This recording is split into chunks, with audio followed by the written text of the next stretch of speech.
And we are back now with this week's weirdest encounter. 미국 NBA Top of the news in North Korea.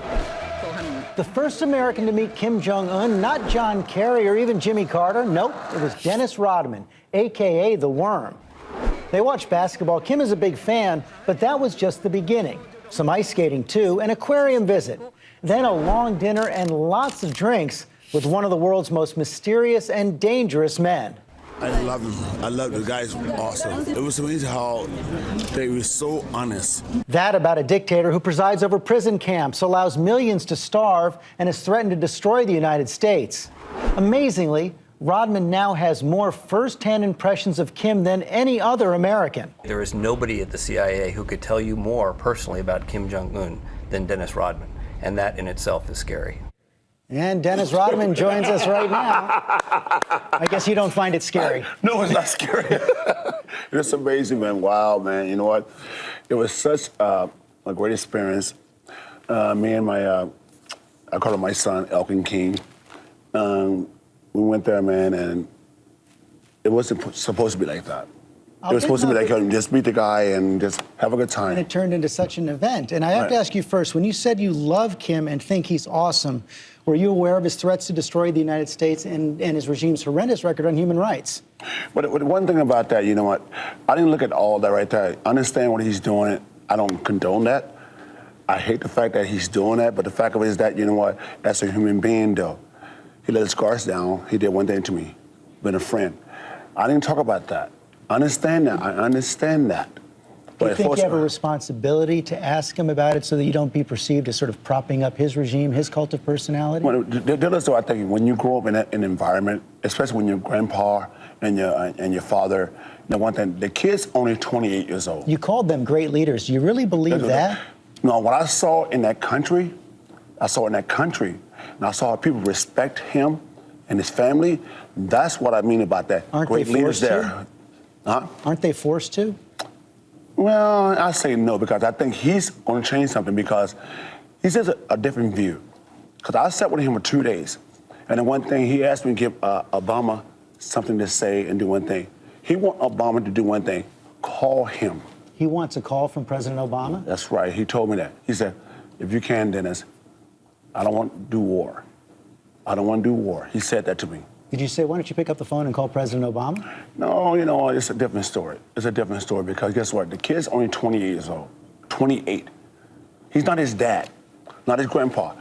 He's 28 years old. So you think he's different. What did he tell you about America, and what did you learn about him? Guess what? The one thing I said to him, I said, we talked about, if you see the clips or whatever, he loves basketball. And I said the same thing I said, Obama loves basketball. Let's start there. If you see the quotes in the papers, he says that. He says that about sports.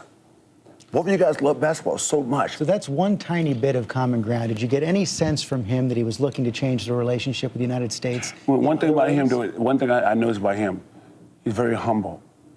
He's very humble, man. As a kid, he's very humble. He's very strong as a man. He's very strong, but guess what? He don't want war. That's one thing he don't want. He said in the past that he would destroy the United States. Well, I just think that's coming from his father. I think as a young man, he don't want anything. What else does he know about the United States and President Obama, from what you could tell? Well, I can tell about him. He does one thing. He loves power. He loves control, because of his, dad and stuff like that. But he's a great guy. He's just a great guy. If you sit down and talk to him, perception is perceiving how things A great work. guy who puts 200,000 people in prison camps? Well, and guess what? It's amazing how we do the same thing here. We have prison camps here in the When United we don't States? have prison camp, guess what? This is all politics, right? This is all politics, right? And the one thing, he don't want to do that. But you know what, dude? It's more like it. I'm not like a diplomat. I don't want to do that. But it sounds like you're apologizing for him. No, I'm not apologizing for him. I think the fact that, he's a good guy to me. Guess what? He's my friend. Guess what? I don't condone what he does, but as far as a person to person, he's my friend. But as far as what he does, But he can deal with it. Someone who hypothetically is a murderer, who's your friend, is still a murderer. Well, you know what, dude, seriously, you know, I think, guess what? Guess what? What I did was history. Was history, and guess what? It's just like we do over here in America, right? It's amazing that we have presidents over here do the same thing, right? It's amazing that Bill Clinton could do one thing, have sex with his secretary and do one thing, and really get away with it and still be powerful. And How can you compare that to prison camps? No, prison camp do one thing. We don't need to do one thing. Object that. We don't need to object that. Guess what? We're doing one thing. If like a friend to friend, right?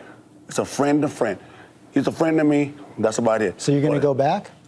Yes, I am. I'm going to go back, do one thing, and find out more what's really going on. Find out more. Okay, next time you go back, you should bring this report from the Human Rights Watch with you and maybe ask him questions about that as well. You might learn a lot more, and it might press him as well. But thank you for coming on this morning and sharing your impressions. Either way, guess what, though? Here's the report. Guess what? Thank you for the report. Okay. Guess what? Don't hate me. Don't hate me. Guess what? Don't hate me. Guess what? Don't hate me. I want to get more on this now from Shane Smith, the co-founder of Vice Media, who traveled with Dennis Rodman to North Korea. So, Shane, I mean, I know you had some hope for basketball diplomacy. You've been to North Korea before. Are you concerned at all that this trip may end up propping up Kim Jong-un and giving him a propaganda coup?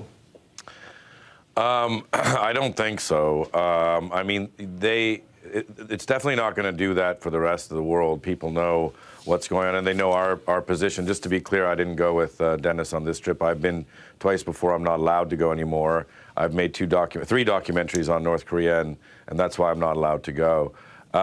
What happens within North Korea, they can say whatever they want on their state television. Anyway, they're going to say whatever they want, and they've done so in the past. I don't think it's a propaganda coup internationally. I think it's a crazy story. But within North Korea, is it a propaganda coup? The New York Philharmonic went there. Was that a propaganda coup? I don't think so. Any hope for a new relationship, you believe? That's the one thing I will say is that, look, there was a love of basketball, sort of reminiscent of ping pong diplomacy. There have been, very few instances of dialogue, and dialogue, I believe, is always good. And obviously, if Kim Jong-un is interested in America, if he's interested in basketball, if he made sort of allusions to the fact that he wished that there was closer relations between the two countries, I think that's a good thing. Even if it's political grandstanding, at least that could be the beginning of a dialogue that hasn't worked well in the past between America and North Korea. Shane Smith, Dennis Rodman, thank you both very much.